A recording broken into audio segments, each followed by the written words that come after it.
I am basically going to explain a spirogram to you, how to draw it and to understand everything about it.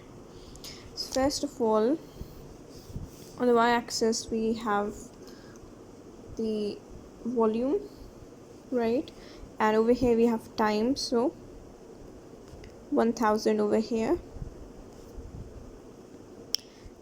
Then we can have 2000 over here, 3000, 4000, 5000, and finally 6000.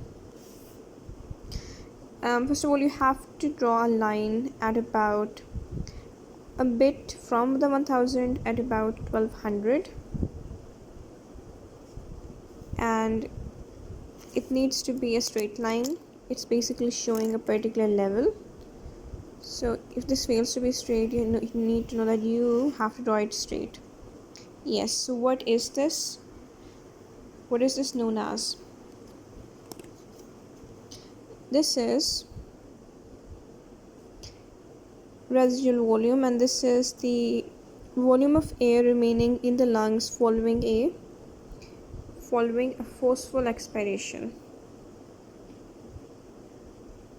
and its value is 1200, as you might have already guessed, right? So this is the volume of air remaining in the lungs following a maximum expiration, not a maximum per se, more of a forceful expiration. Right after this, you kind of have to draw another line. This can be dotted, and this needs to be at the 2300 mark. This is 2000, so you can kind of like this, and another straight line 500 ml apart. So this is 3000, so this is about it, right? So what do you mark this as? What do you label this as? This is equal to about 1200, and this is the inspiratory reserve volume. My apologies, expiratory reserve volume, and is the extra amount of air that can be expired with force after a normal tidal expiration, and the value is 1100, as you might have gotten. This is 1200, this is 1100 ml, 1200 ml.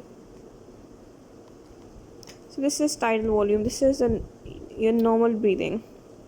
500 ml normal quiet inspiration, 500 ml expired in normal quiet expiration. This is tidal volume.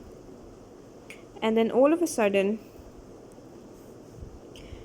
following a normal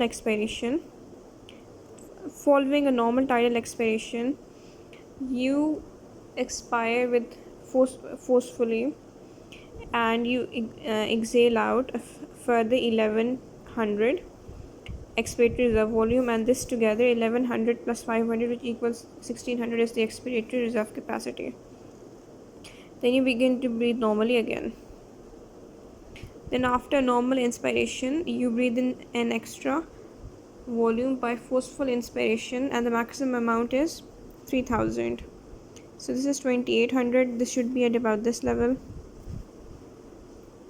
And the extra maximum additional amount of air that can be breathed in following a normal tidal inspiration, this is inspiratory reserve volume, and is equal to 3000 ml. Inspiratory